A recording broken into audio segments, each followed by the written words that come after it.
ready. Okay. I want to welcome everybody to this meeting of the date of April the 28th, meeting of the Sacramento Regional Transit Board of Directors. I'd like the clerk to please do a roll call and then read the Metro Cable replay statement. Okay, Director Brewer is absent. Director Budge? Here. Director Dickinson? Here. Director Hume? Here. Director Kennedy is absent. Director Maple? Here. Director Rorba is absent. Director Schaefer? Here. Director Cerna is absent. Director Singh Allen? Here. And Chair Jennings. Here. With that, we have a quorum of 5 votes, and this meeting of the Sacramento Regional Transit District is recorded. Oh, with 7 votes? 7, I'm sorry, I thought I said 7. Okay, 7 votes. And this meeting of the Sacramento Regional Transit District is recorded with closed captioning. The recording will be cablecast on Metro Cable Channel 14, the local government affairs channel on the Comcast and DirecTV UVerse cable systems. The recording will also be video streamed at metro14live.saccounty.gov. Today's meeting replays Thursday, May 1st at 2 p.m. and Saturday, May 3rd at 2 p.m. on Metro Cable Channel 14. Once posted, the recording of this meeting can be viewed on demand at youtube.com/MetroCable14. Members of the audience wishing to address the board should fill out a speaker card located at the rear of the room and provide it to myself or Adam. Once the item has been called, no additional speaker cards will be accepted. The time allowed for public comment is at the chair's discretion. The timer will chime when you have 20 seconds and then again when your time is up. There were 2 written public comments received for item 3, which have been provided to the board, one from Rick Hodgkins regarding Connect card machines and one from Barbara Stanton, ridership for the masses, regarding the cancellation of board meetings. All right. Director Hume, would you please lead us in the Pledge of Allegiance? Be happy to. Please address the flag. Pledge. I pledge allegiance to the flag of the United States of America and to the republic for which it stands, one nation, under God, indivisible, liberty, and justice for all. Thank you very much. Would you please now move to item 3? Do you want to do the consent calendar? Oh, I'm sorry. Just right on past then. We definitely want to do the consent calendar. I would like to know if any directors has any questions or public comment on item 2.1 to 2.6. Hearing none, I'll move approval of items 2.1 through 2.6. It's been moved and second. All in favor, vote aye. Aye. Abstain? Oppose? Let the record show we are unanimous in support. All right, we will now move to item 3. Okay, for item 3, public addresses the board on matters not on the agenda, we have Jeffrey Tartagia.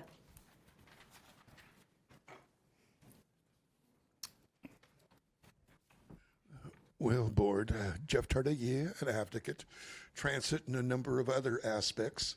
I won't take up my 2 minutes all going after Mr. Rick for dealing with the cancellation of the board meeting and the other factors of things that did not happen that really need to happen.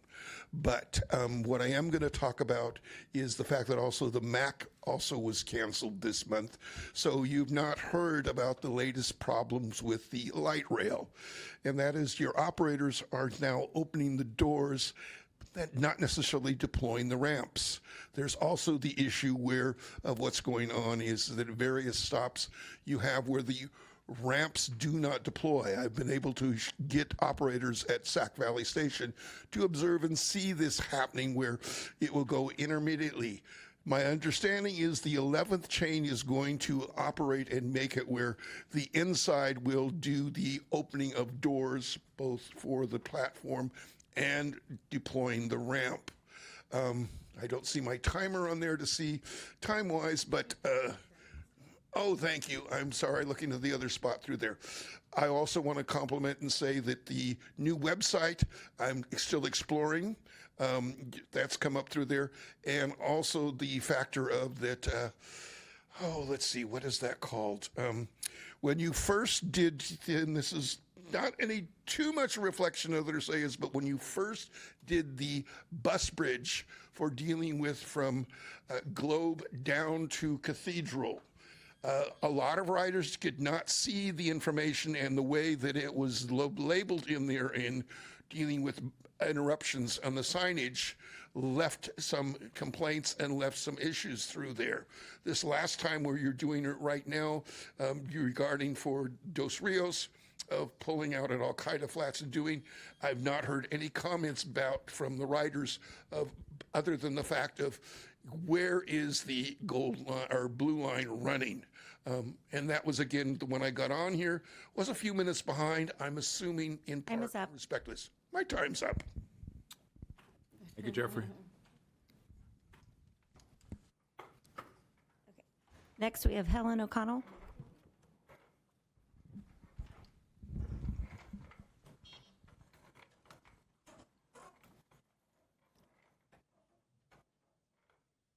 Hello.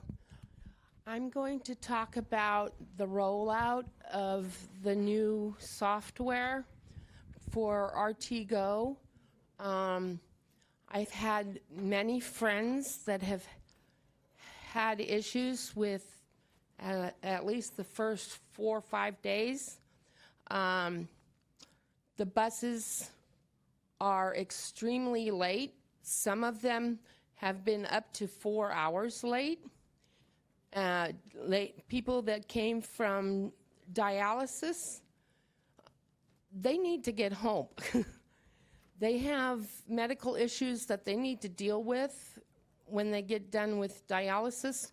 Waiting for 4 hours after your pickup time, it puts their medical conditions in danger. I had to wait 3.5 hours to get home from church, so I opted not to go home from church because I had to go back to church, and I would have missed my pickup going back to church, so I stayed at church. Other people, they had rides, but they had a ride like at for UServe, but they were unable to use UServe.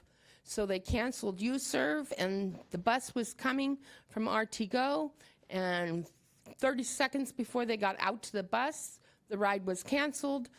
Everybody didn't know what to do. People are having a hard time figuring out how to use the new app. It's really confusing to everyone that's involved.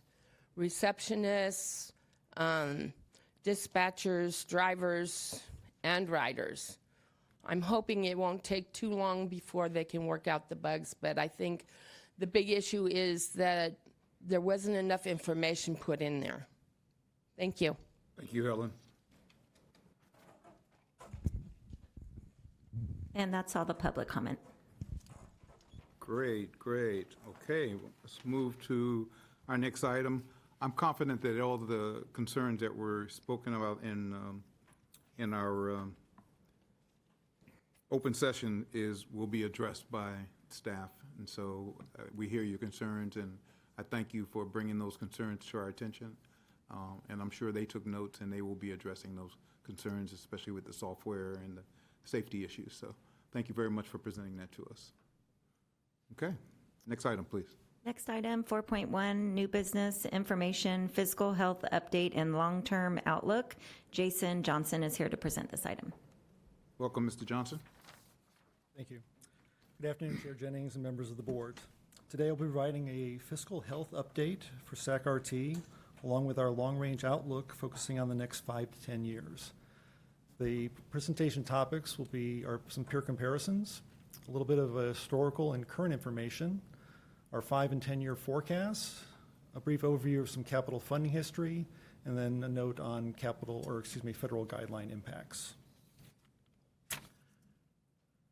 This slide provides just a few examples of how transit agencies across the nation are making headlines for the wrong reasons, as many are dealing with fiscal cliffs. I understand this may be a little difficult to read, so I've condensed this into some bullet points on the next slide. The term fiscal cliff is used a lot in discussions about transit agencies these days. It refers to looming budget deficits that many transit agencies are facing currently or in the near future. In fact, a recent APTA survey shows that approximately 50% of the nation's public transit agencies are currently impacted. Among peer agencies, BART, facing a fiscal cliff, will deplete their operating reserves in the next fiscal year. Regarding this, there is a 1/2 to 1 cent 2026 sales tax proposed for the Bay Area Transit Services. As noted, this is not just a California transit issue. CTA, Metra, and PACE in Chicago share doomsday scenarios as fiscal cliff looms, cutting services by 40% in 2026. And in Pennsylvania, transit systems are facing a deficit of $240 million with 45% service cuts proposed.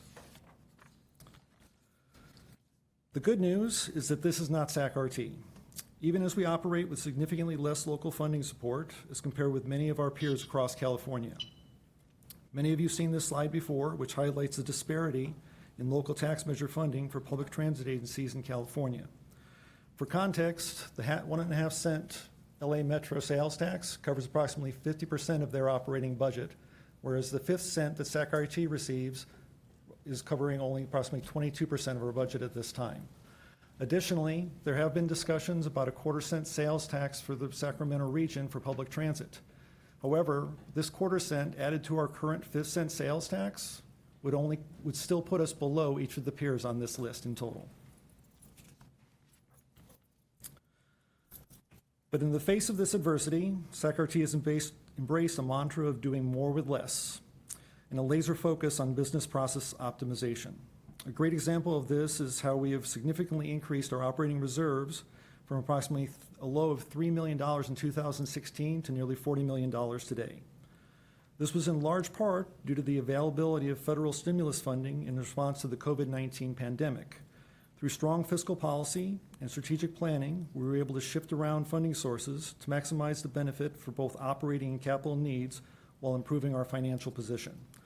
I also wanted to briefly touch on the difference between our current $20 million line of credit, which we've not used since October of 2020, and our operating reserve. The line of credit is primarily there to address short-term cash flow issues, which I can say with confidence that we do not expect in the near term, whereas the operating reserve is available for budget deficits, whether that be through the budget process, which we're in the middle of for next year, or if it's during the fiscal year itself. That would be related to reductions in expected revenues that we're receiving. Such has not been necessary, but I did want to highlight a few examples where this would have been an option. The local transportation funding revenues, highlighted in red on this table, were originally budgeted last fiscal year at approximately $100 million. That was then revised down in January of last year by about $10 million.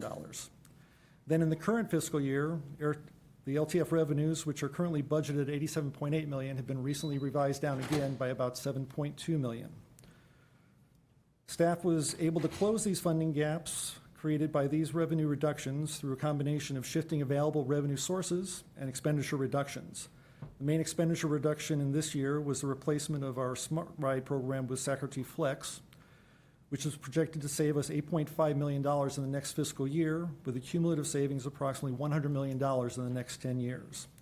I also wanted to make note on this slide for the federal stimulus funds. In this fiscal year, we have fully expended all of the federal stimulus funds that have been made available, and we are transitioning over now to the state SB 125 funding. Additionally, in this year, for the first time in 5 years, we are using some of the flexible federal funding, which in this case was the 5307 urbanized funding. I make note of this because historically, both flexible federal 5307 and 5337, as well as state STA funds, were used to cover operating budget gaps.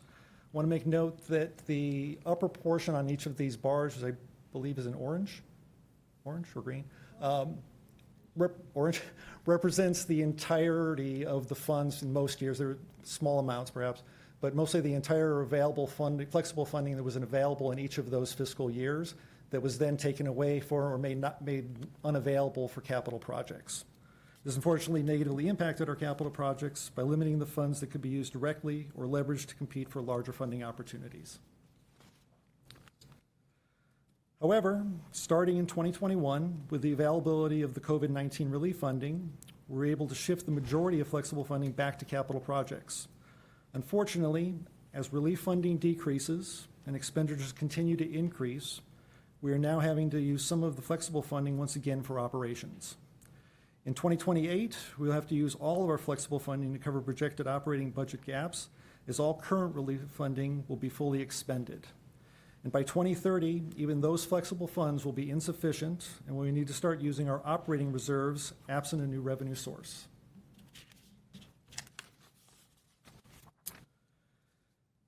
As a reminder, SACRT has demonstrated efficiency in peer comparisons, as reported in the National Transit Database, which puts us about 20% better than our peers. SACRT's cost per revenue mile compared to the top 10 transit agencies in California is $16.81 compared to an average of $22.30. All of the transit agencies providing light rail service in the state have an average cost per revenue mile of $27.32 compared to SACRT's $23.14, all while maintaining a fair and competitive salary and benefits package for all of our employee groups. As exemplified throughout this presentation, staff has worked diligently to maintain SACRT's fiscal health and has been very successful in reducing costs and building reserves by focusing on business optimization and efficiency, reimagining the services we provide, and maximizing the benefit of all funding sources. However, with all that we have done, it is getting more difficult to find additional efficiencies and cost reductions without impacting our service. Thus, current projections show operating reserves being depleted in fiscal year 31 and a budget deficit existing thereafter, absent a new funding source prior to 2030. I also want to note that the expenditure reductions related to the transition from Smart Ride to SACRT Flex are incorporated into these projections. So the good news is that our fiscal cliff is 5 years farther out than it is for many of our peers. But without a new funding source and or significant cost reductions, that cliff does exist. It's important to note also that the primary operating cost for SACRT and public transit in general is payroll. Payroll comprises approximately 70% of our operating budget, and in large part due to contractual obligations, increases by about 5% annually, which is actually below industry averages.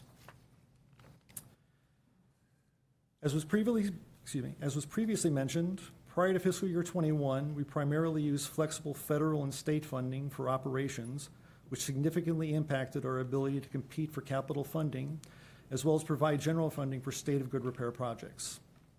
The focus since 2017 has been on these high-priority projects, such as the Light Rail Modernization Project, which has been significantly advanced with the shifting of flexible funding back to capital projects in fiscal year 21.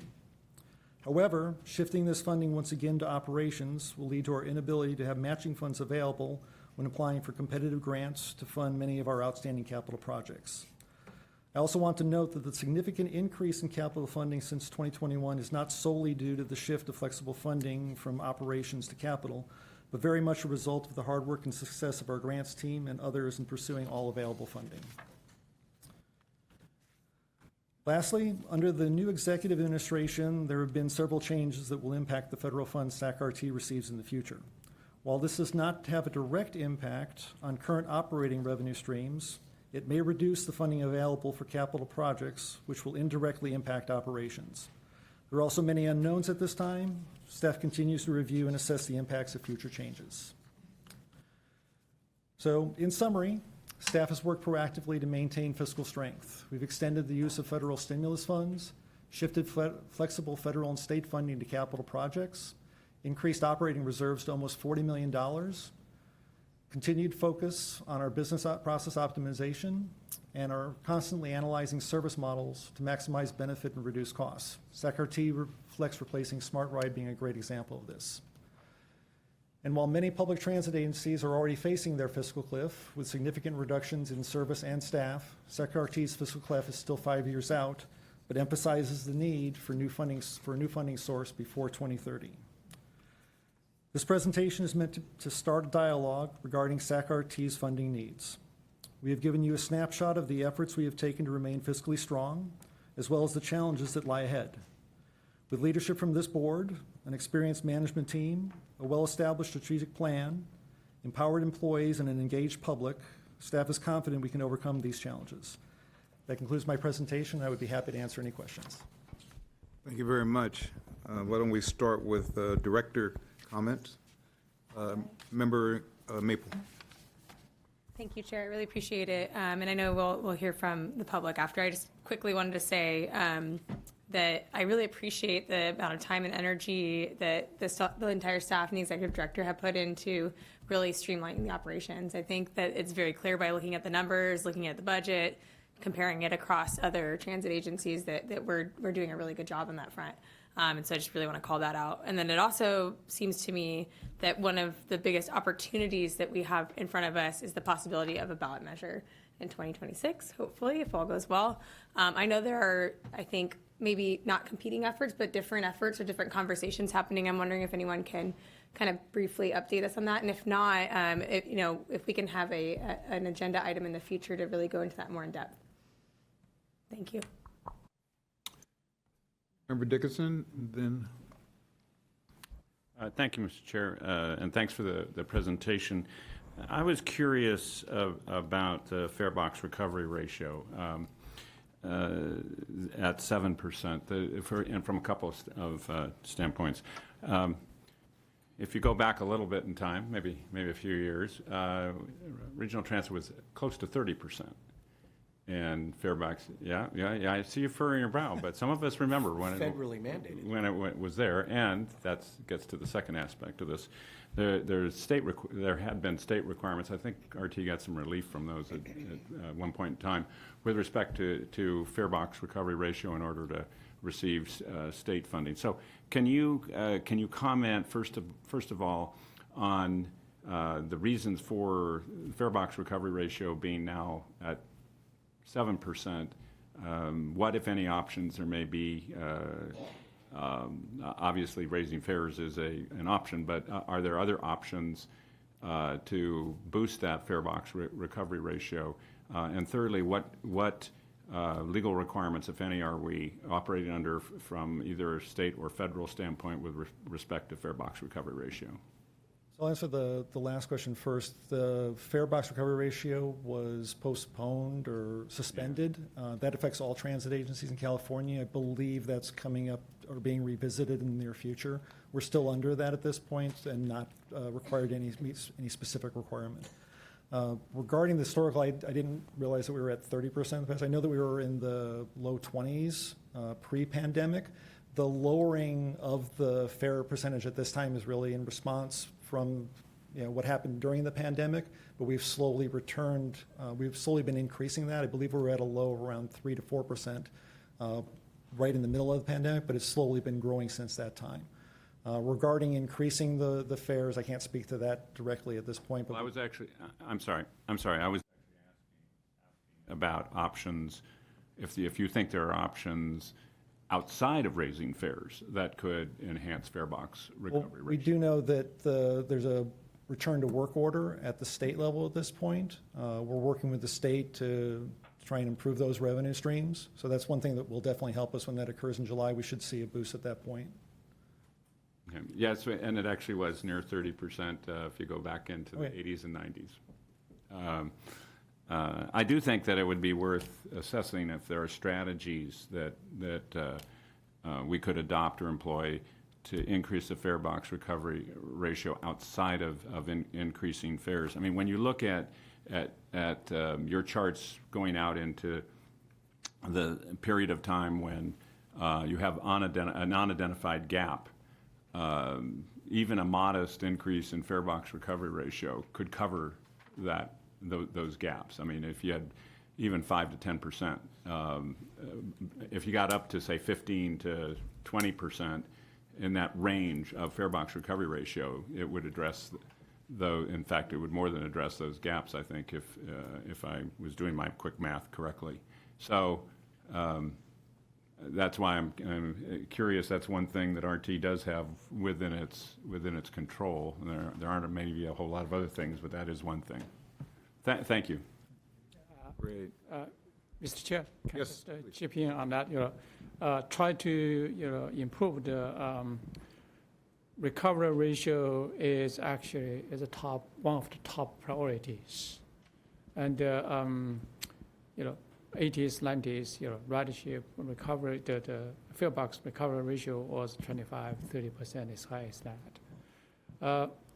Unfortunately, this industry changed a lot. One thing is the public demand the actual fare reduction. They want to, so that's why for us, we actually, in the last 10 years, we reduced our fare from $2.75 to $2.5, $2.50. Instead of increase, we actually decreased because 70% of our riders are dependent riders. And they're true, middle or low, low middle class families, and so that's why the equity issue was really a big issue in this industry, in this region too, especially all of you board members and elected officials and your constituencies really want us to push us to the fare-free situation. Recently, just very quickly, Chip, to echo what Director Maple said, do we have already started discussion with about potential Measure A? We did a lot without more spending more time to talk about that, but we got lots of feedback from our public saying that if we can make fare-free for students, for seniors, for veterans, and for some specific groups, then the potential pass of a new measure will be, that possibility will be much higher. So we even talk about to say if we can make the system free. And in the meantime, without those type of options, we do need to look at how we can increase the fare box recovery.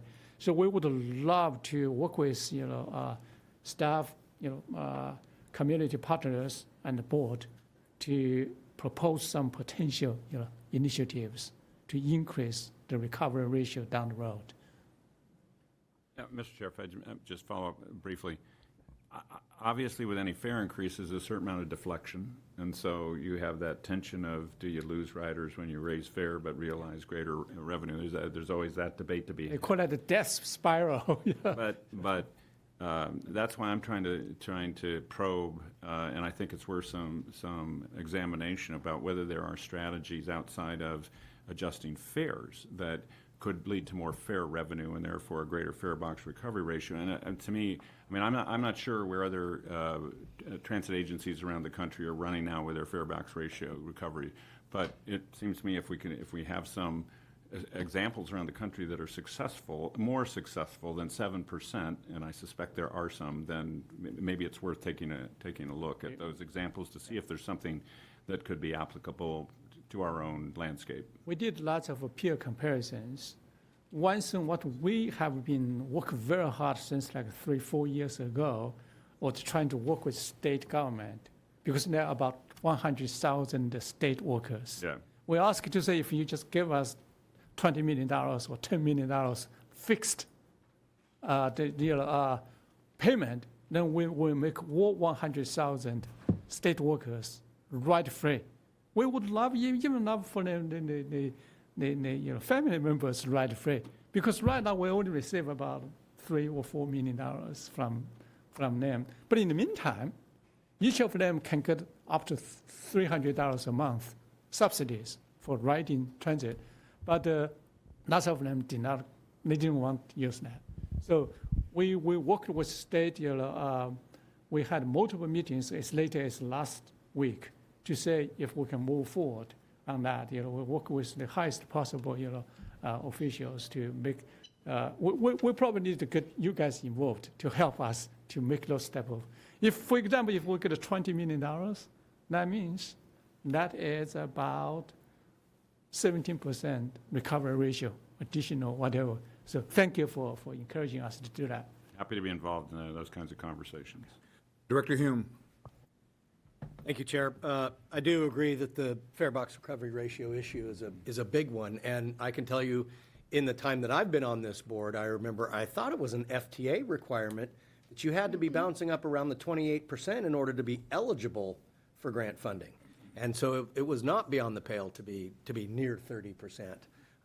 We always kind of were close, but never quite there. But nonetheless, we were a heck of a lot higher than 7%.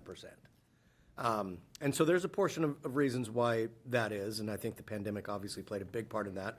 I think the state workers play a big part in that because they had monthly passes that were, subsidized in many cases by their employer. But I want to ask a different question, and this goes back to something that Director Maple was talking about relative to the slides that you discussed of the operational efficiencies. And I do believe we have scrubbed, are we doing what we do as efficiently as possible? But I want to know, have we asked the question, can we do things differently to even bring our costs from an operational standpoint lower? And specifically, I would ask that relative to reducing coverage into some of the nooks and crannies of suburbia, more towards a feeder system that gets people to, rail is a very expensive asset to put in the ground, and to the idea that we are running parallel service with buses and rail. I think, have we looked at operational situations where we can reduce our operational costs? And before you answer that, I'll say the reason being is because otherwise, goldfish grow to the size of their tank, right? And so if we just if we keep adding more capital projects, we keep increasing our operational costs, we keep realizing that we need to find new funding sources, and you want to talk about a death spiral, then you really are on a grow broke situation where if only we make it up in volume, we'll get there someday. So have we done anything as far as reimagining aspects of the system to find more efficiencies that way? So I would first say that as far as reimagining the SAC-RT Flex program, replacing the Smart Ride would be an example of that. But the other thing that I'll mention is we are in the middle, we just kicked off recently a comprehensive operational analysis that will run throughout this year that will look at exactly what you're talking about at this point. It'll look at both short-term and long-term opportunities, looking at both revenues and expenditures. So yes, we are definitely going to be doing that. And what about getting into the weeds to the level of, I got to assume that a cutaway neighborhood shuttle is cheaper to run than a 40-foot bus? Those types of things. Have we gotten down that far to look and see? I can't speak to that specifically, but I know that it will be a very in-depth study. Okay. We will definitely make this one of the major topics we're going to look into when we just start the COA, a 1 year long COA process, which is look at a comprehensive operational analysis. And actually, thank you for mentioning that at this critical junction, because what you just said really will give Anthony, our planning director, and his entire team to look into that direction more in depth. Mm-hmm. Okay. Thank you, Chair. Thank you. Okay, our last speaker on this from the board is Director Budge. So I appreciate Pat's perspective in terms of the cost analysis. Roger and I have some of the same memories from the 90s, and I completely agree with you that there used to be a standard, at least 20%. But I'm wondering if the fact that this staff is way more successful at getting grants than staff used to be. I mean, for a whole host of reasons, obviously.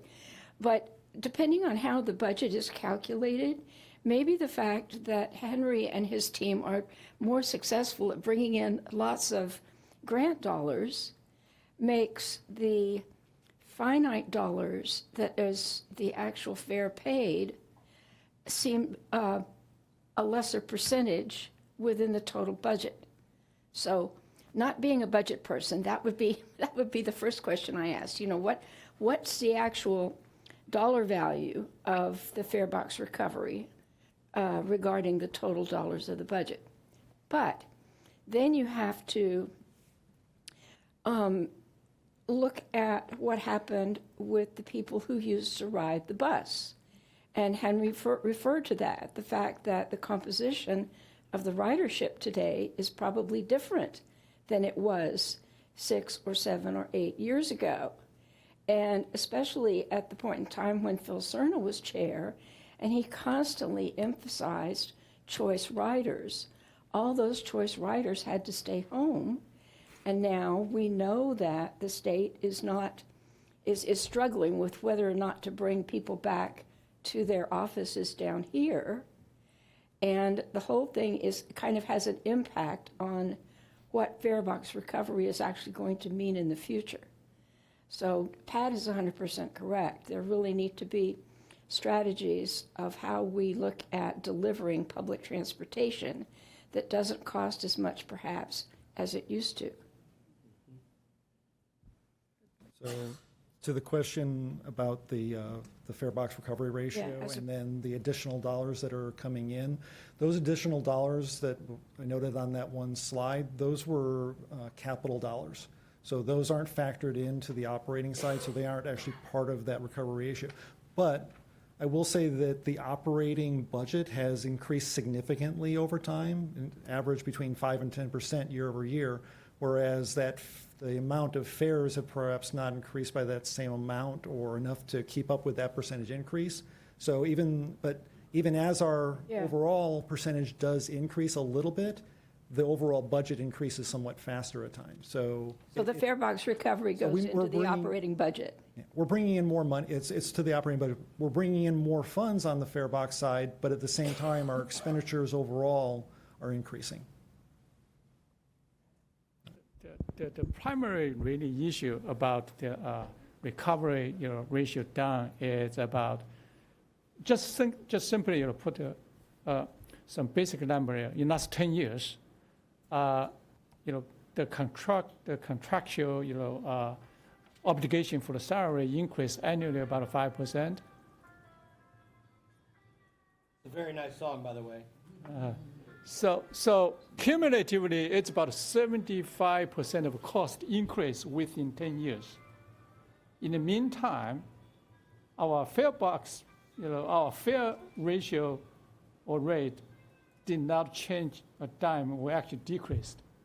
Not just decreased at one time, actually we board authorized to add lots of more discounts for different groups of riders.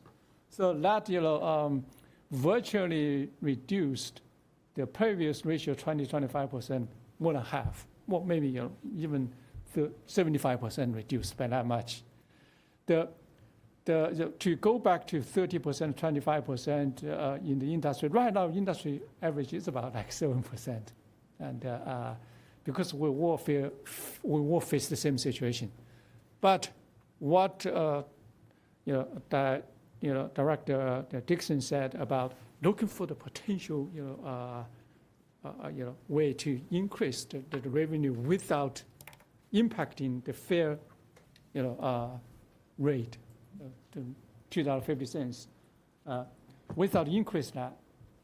And that is the challenging we're facing, and I think we need to looking for further harder on those opportunities. And our average fare per ride is about $2.50, but the actual revenue received is about $1 per ride because of so many discounts programs. Yeah. So I want to make sure we move through the agenda. Do we have public comment on 4.1? There's no public comment. Great. And the last question I'll ask then, just you can be brief on this, is there a plan as far as updating us on the fiscal health, the update? Is there a regular schedule that we're going to have this kind of an update where we can discuss this in greater detail? I'd be happy to present this annually as part of the budget process. Yeah, I just want to make sure, so we can talk about that, because it sounds like, based on the conversation, a number of directors that have engaged in conversation on this, we need to talk about it a little bit more often than we have. So, okay, this is an information item, doesn't need to be voted on at this point in time. I'm going to take the chair's prerogative and move to item 4.3 first before 4.2, while I still have a quorum for 4.3. Okay, item 4.3, Resolution 2025-040031, declaring bus operator assaults an emergency, authorizing the suspension of competitive bidding, and delegating authority to the general manager, CEO, to execute contracts for bus operator barriers as necessary to mitigate the emergency. This resolution does require a 4/5 vote or 9 board members, and the vote will need to be taken by roll call. For the record, and Lisa Hines is available to answer any questions. Move approval? I'll second. All right, it's been moved and seconded. Comments, questions, thoughts? Yes, sir. Thank you, Chair. I support the item because I support protecting our employees and making sure that they're safe in their work environment. I just want to say it's a pretty sad testament on society that rather than throwing people off of buses for ill behavior, we have to put up barriers to protect them from behaving poorly. I just think that's indicative of where we've come and where we shouldn't be. Other comments from directors? Did you have a presentation? No, not on this item. Okay, all right, it's been moved and seconded. All in favor, say aye. Chair, Roll call, I'm sorry. I'm sorry, and there also is 2 public comments. No, that's good. So let's take the public comment first, and then we'll do the roll call vote. Perfect. Okay, so we have Stephen McClurg.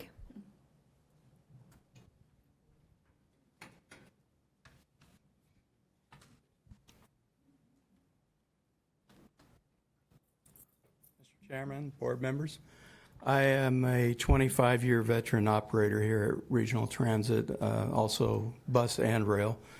And I just am here because I also sit on the safety committee and go through all these incidents that operators face. I have 2 good friends that have recently retired. They both have had injuries by being attacked by some passengers. They both are in extreme amount of pain, even though they've had corrective surgery, and they'll be in pain the rest of their life. So I got a chance to see one of our recent attacks on an operator that happened to have one of the installed barrier doors. The bus operator received just a slight glance of a fist, and I think that was due to the barrier door itself. So last week, I haven't received any assaults myself except for an incident that happened just last week. I had a brawl break out on my bus. As I was trying to call radio control, I couldn't get it out. I couldn't figure out why I couldn't speak. And then I felt something wet hit my arm. I looked back, and the guy's spraying pepper spray on the bus. And so I probably could have avoided that if I had a barrier door. So it's very important to us, and we appreciate the safety committee bringing this to a light. Thank you. Thank you, sir. And next is Crystal McGeely.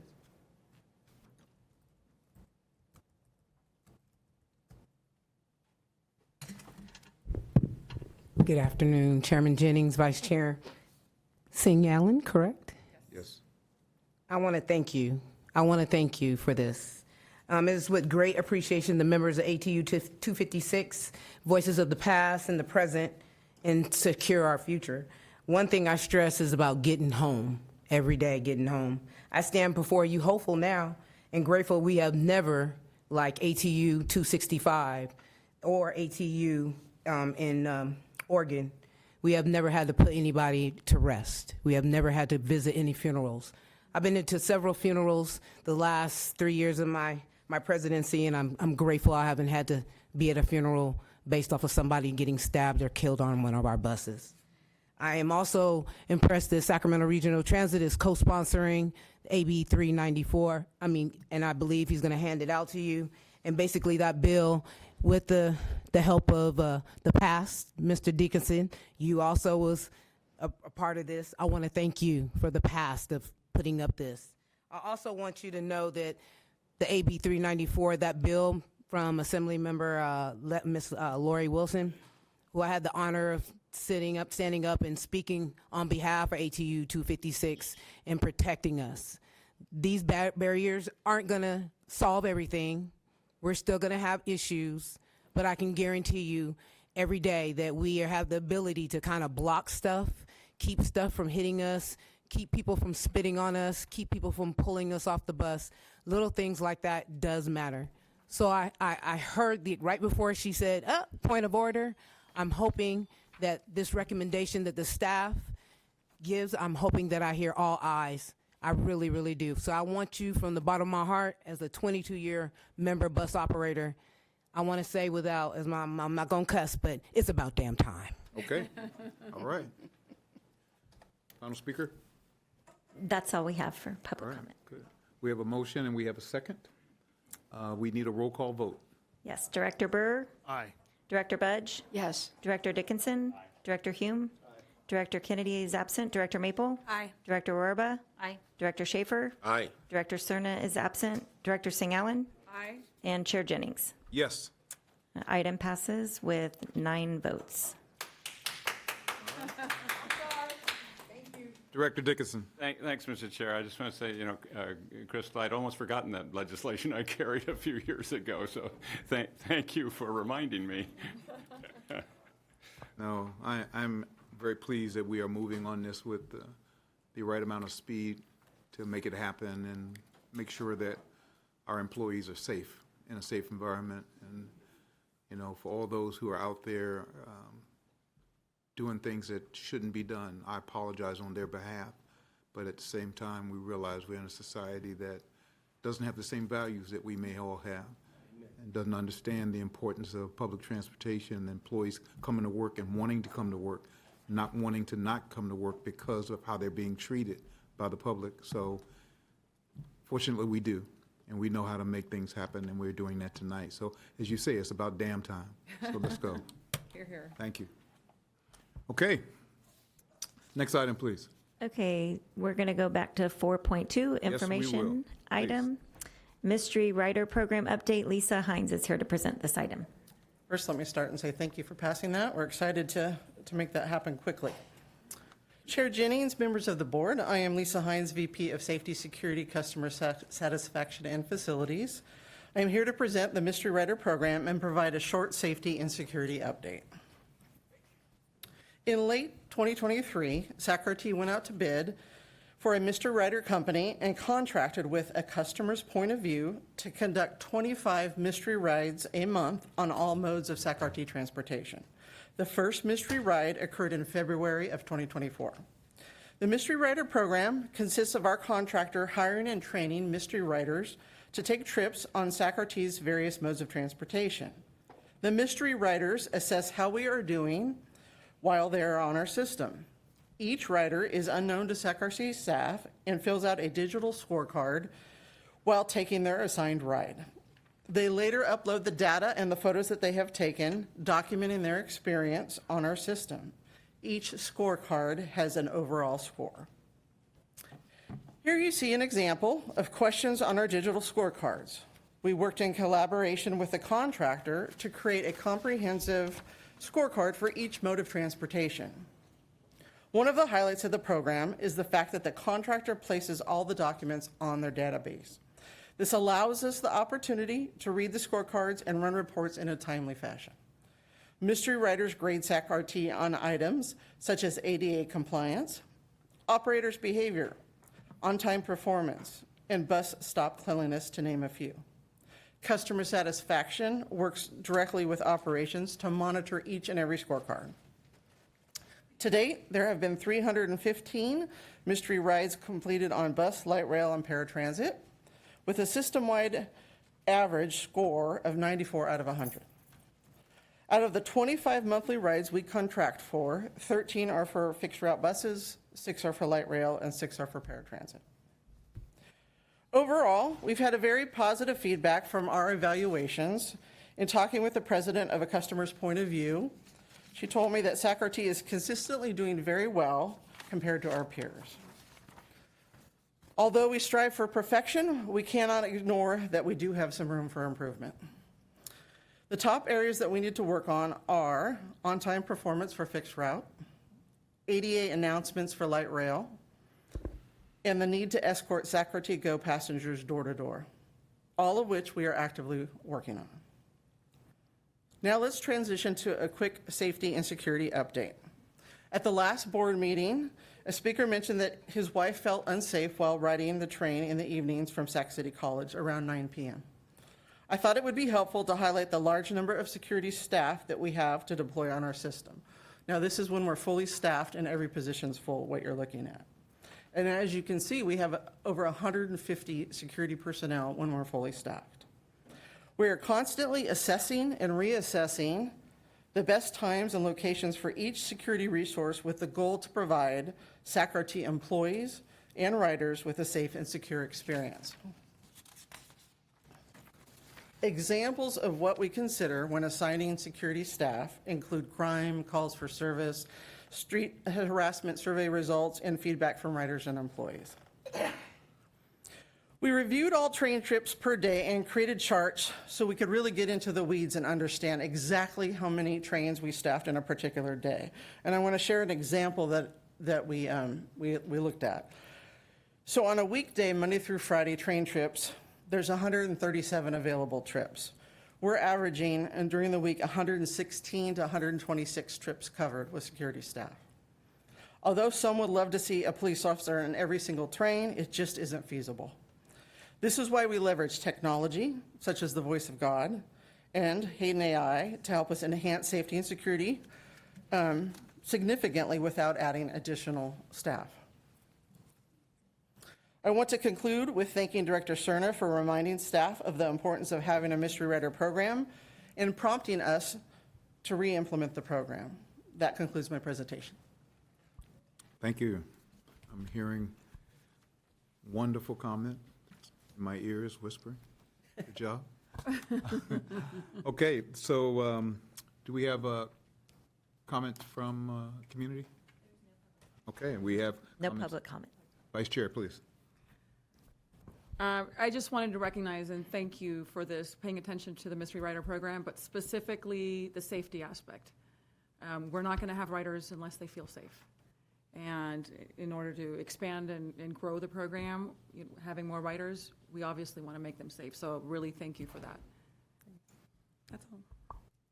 Other directors with comments? I have a question. Please. You said re-implement the program. When is it, you might have said this and I might have missed it, but is it going to expire soon? I'm really glad you asked that. So during COVID, it kind of stopped, and it wasn't a good time to re-implement the program and go out to bid, so it kind of stopped for a couple of years during COVID. Prior to that, we had a mystery rider program, and they only did 10 evaluations a month, and it wasn't on a database. So we've really upped our game by being able to see it in real time, increasing the number of trips. So we have a contract that's ongoing? Correct. Okay. For a period of years, yes. Any other questions or comments from directors? This is an information item, so we will thank you very much for the presentation. We will move to our next item. The next item, item 4.4, I do need to announce a correction for this item. The committee name is incorrect. This is a chair appointment. The item presented is establishing an ad hoc committee to provide support to Sacramento Transportation Authority Board Independent Taxpayer Oversight Committee, and it should read establishing an ad hoc committee to provide support to Sacramento Transportation Authority New Transportation Funding Subcommittee. And Shelley Valentine will present this item. Oh. I'm sorry. Okay. So at this point in time, we want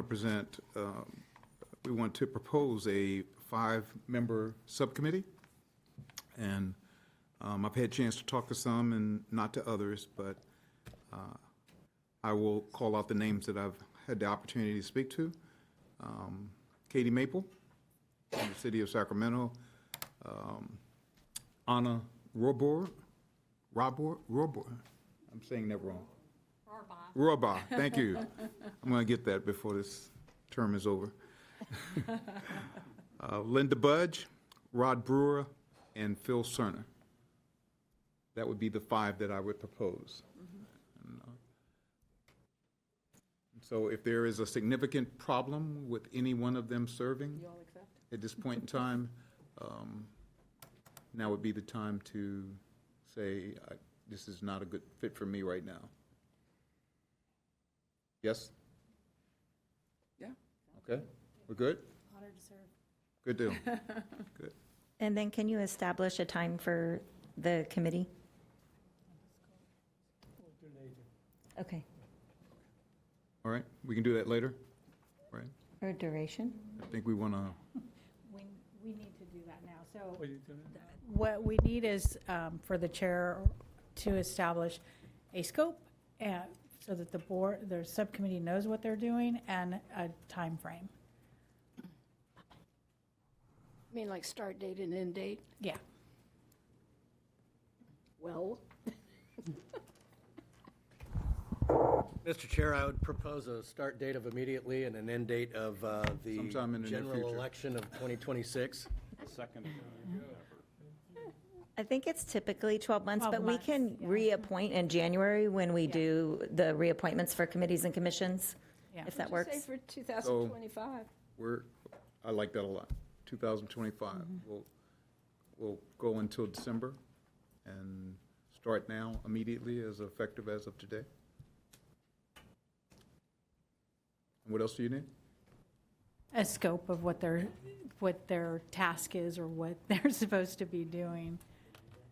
But do we Doesn't have know- to be But do we know complex. what the STA Board new Transportation Funding Committee is?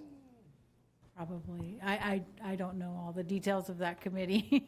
Yeah. Chair, might I say, I think one of our board members, Mr. Dickinson, is actually serving on that committee for STA, On the Transportation Measure Subcommittee. Yep. yes, So, So what do you do? we serve on the committee. so if it's helpful, my understanding of that committee is that they are coming together to discuss the possibility of having a 2026 ballot measure for transportation funding, which would be a renewal of the current funding measure in place, but with, Well, potentially different parameters. But please correct me, Mr. Dickinson. no, you're on target. I mean, there's been a subcommittee established, hasn't met yet. So we'll figure out what we're doing maybe when we meet. But I wouldn't go to the bank on that just yet. So our subcommittee will support the subcommittee that is being established by STA in potentially offering a measure for 2026. Yes, when the chair of STA board talked to me last week, he requested, chair is Director Sarah. He mentioned, he talked to the STA funding subcommittee chair. Both of them feel it is very important for SAC-RT to have this subcommittee to support, collaborate, work with the STA subcommittee to help to move this initiative forward. And one reason they want us to do it is normally in the past several times, 3 times, SAC-RT was allocated about 40% of the total funding. So we are the biggest funding partner in the past. So he really wants us to have this type of collaboration. So the task is support and collaborate. Yes. Sounds like it to me. Support and collaborate. So I just want to make sure you have enough for us to be able to do this until once they get together, they can then establish other items that we can add to that list. Wouldn't it be important, Chair? Is it okay? Wouldn't it be important then, support and collaborate is great, but also to be the voice of SAC-RT to make sure that we are negotiating a tax measure that represents the needs of SAC-RT, not just STA. So it is to be the voice with STA. Thank you. Sounds good. We agree. Voice of Regional Transit. Yes. And Chair Jeffrey Tartagia has a comment on this item as well. Okay.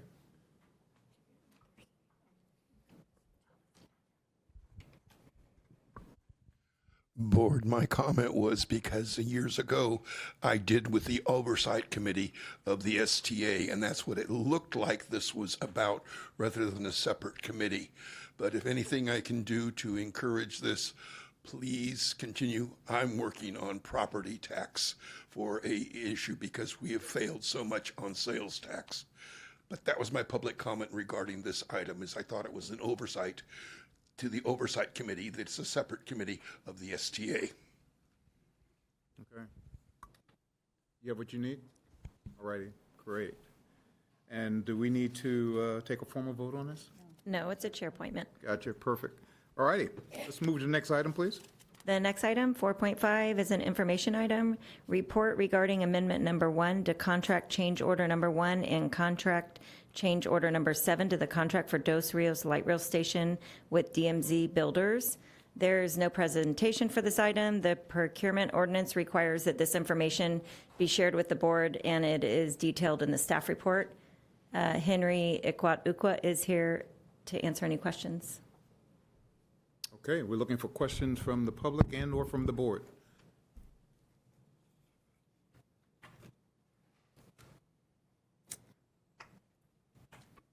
Anna? No? Okay. And there's no public comment. Rod, is that your hand going up, or are you stretching? Stretching. Okay, good. I saw Henry make his way over there, so I was like, I had to make that little stretch.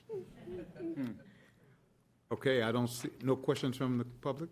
No. All right, so I don't see, and this is an information item, so we've received the information. No questions, comments? So we'll move on to the next item. The next item is 5.1, the general manager's report. Good evening, Mr. Chair, member, and the public. My report will be very brief. And first, next slide. So we're so honored to receive APTA 2025 Bus Safety Gold Award. And this is huge because nationwide, just a couple of three transit agencies received this. And we received 6 awards, only 2. We received 6 awards for light rail safety and security. This is the first time the bus. And as you can see, earlier when Lisa did a presentation, we have more than 10% of our staff are safety and security. 10, 15 years ago, our safety security staff is less than half of this. So that's another reason why the cost increased and the fare box recovery ratio reduced, because the bottom cost increased significantly. And then the next slide, please. A couple weeks ago, Senator Bernie Sanders and Representative AOC hosted a rally in Folsom Lake College, and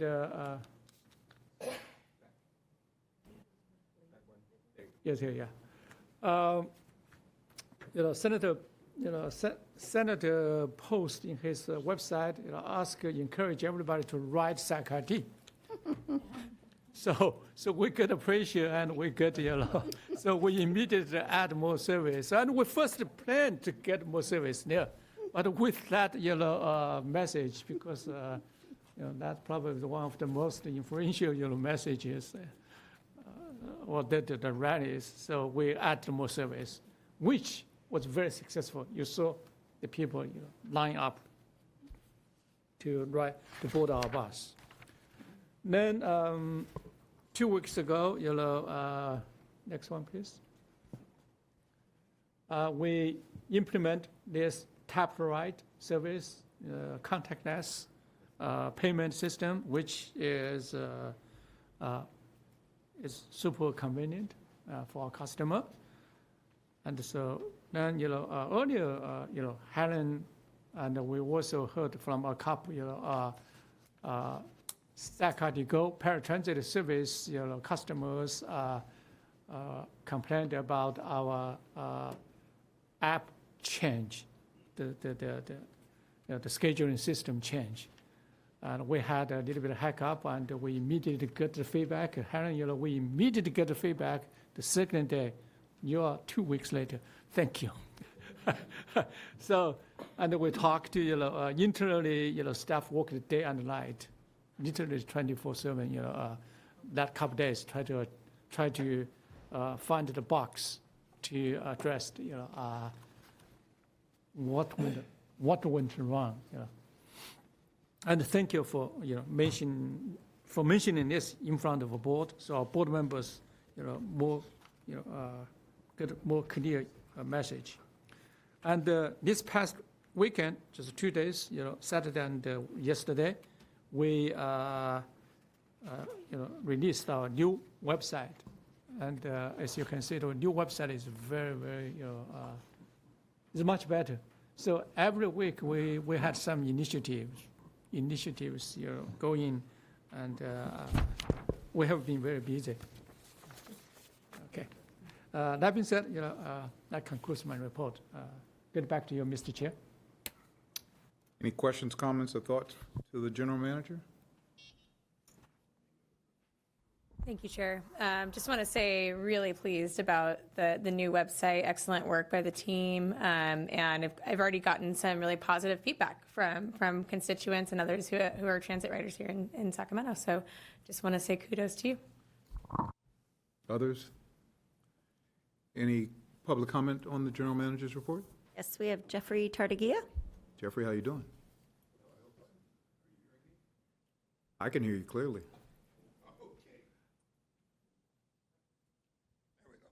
I'm going to say is considering for 2 months I had been complaining about the, shall we say, looking for the buses on the app. I like the new app and I'm starting to use it. The other Say that thing, one more time, please. Just one more time. I couldn't hear it out of this. I need this here. I like. Okay, I will say, I was complaining about the old problems with the Alert app. I'm liking what I'm seeing on the new app. No, nobody at the RT explained to me that you were going to be doing that and putting that forward. I appreciate also the responsiveness, particularly with the Folsom on the Sanders thing through there. Appreciate the responsiveness. This staff does accommodate and make and do through here. One of my other comments are going to be regarding tonight is the 394 dealing with, because I've seen the new, shall we say, barrier in there using for drivers.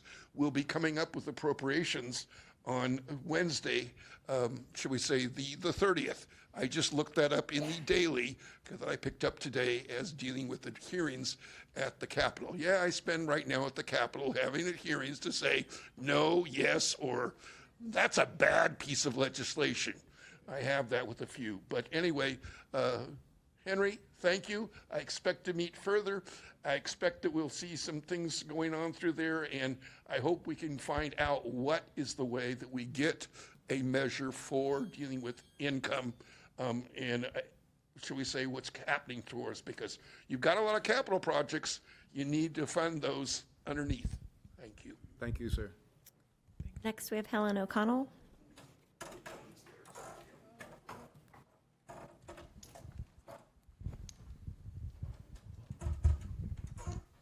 Good evening, Helen.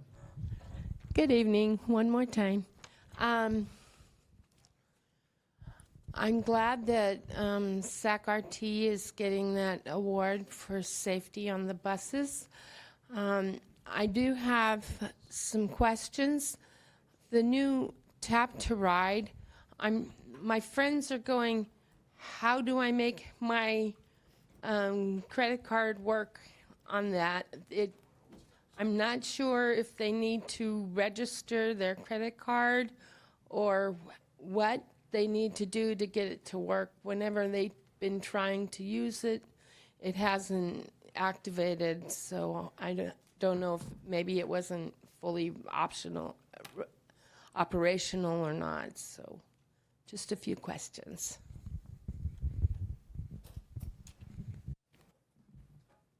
Next, we have Julia Coleman.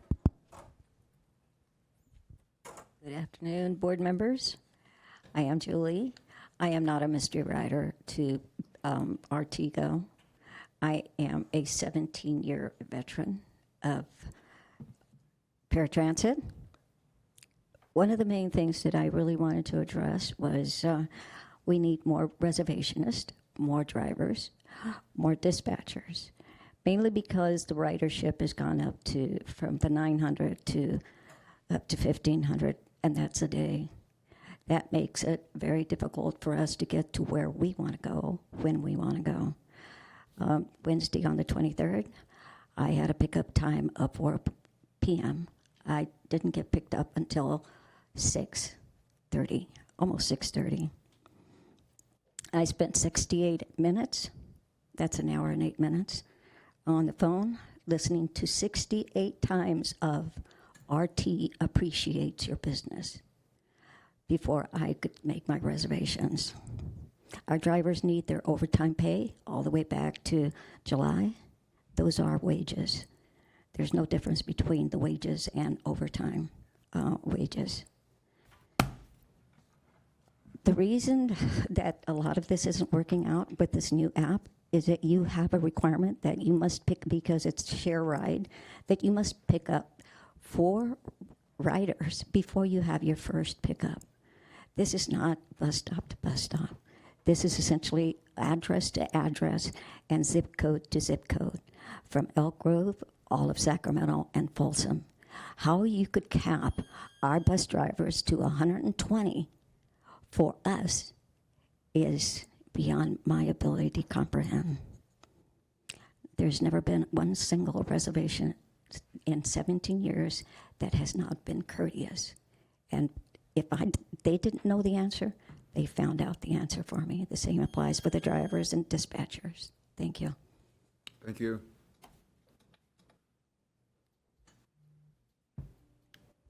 And that's all the public comment. Okay. Henry, maybe at our next board meeting, you can kind of, in your general manager comments, give us a quick update on Tap to Go or the apps concerns that they have. Okay? Yes. Good deal. Okay. Next item, please. So the next item, number 6, reports, ideas, and questions from directors and communication. We have 6.1, the San Joaquin Joint Powers Authority Special Meeting Summary from March 19th, 2025. Director Hume. Thank you, Chair. Yeah, I approve the minutes as presented, but I just wanted to call out specifically one item that was mentioned there regarding a name change for the Amtrak San Joaquins. As we roll out the Valley Rail project, we're looking to rebrand as the Gold Runner in order to recognize that there are throughway buses that extend well beyond the San Joaquin Valley, as well as ACE service and the service that will come up and serve Sacramento and the North Station to serve the airport. And then the other thing that I want to say is, speaking of those new stations, I had an opportunity to look at some, they're called elements of distinction that will be on those train stations. And the Elk Grove station was the one that is sort of the lead guinea pig. And so they will all have very stylized icons for the whole system expansion, with each one being different to represent the specific station that serves. And so as we look at designing the Sac City station and the Midtown station and the Sac Valley station and the North Natoma station, I hope there will be North Sac station, that's the one I meant, thank you. I hope there will be robust public input regarding that.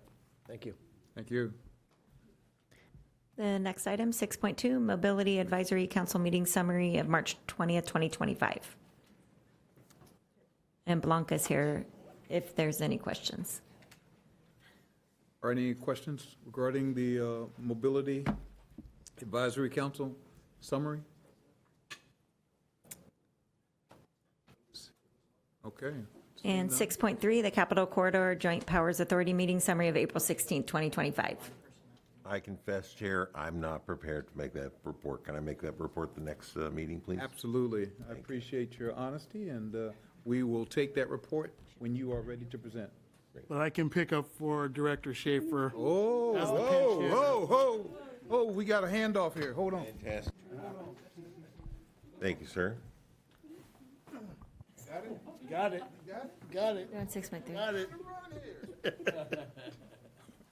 All right, I took it down there to him, and he's got it. Go for me. So for a quick high level, we adopted the annual business plan and the Amtrak operating agreement. We did both of those things.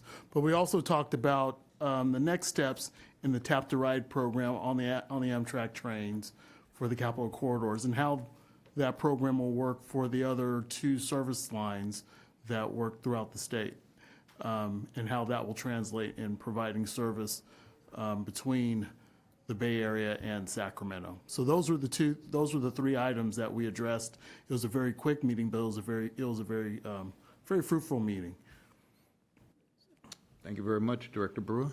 Yes, thank you, Director Brewer. Appreciate it. Always glad to help, Director Schaefer.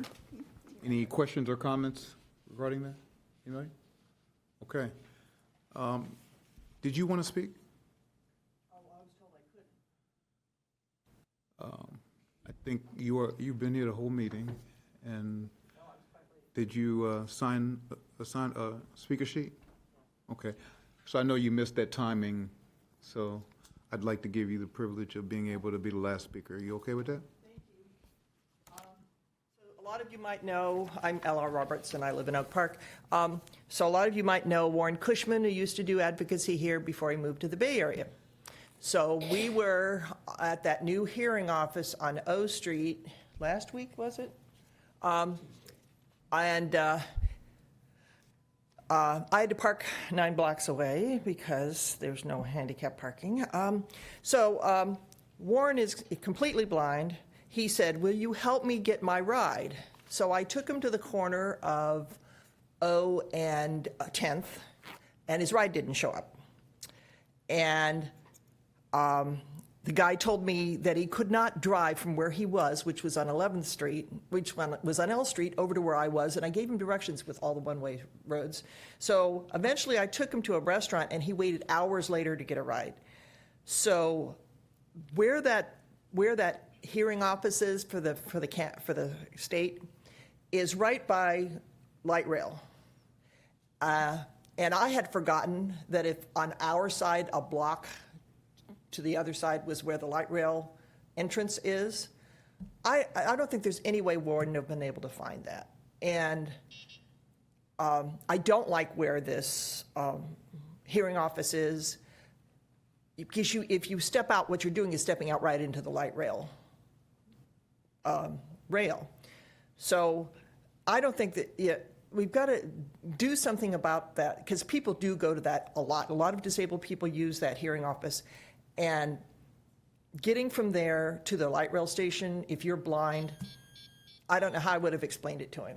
You know, I don't know if I'm explaining this very well, but it was a frightening experience. Thank you.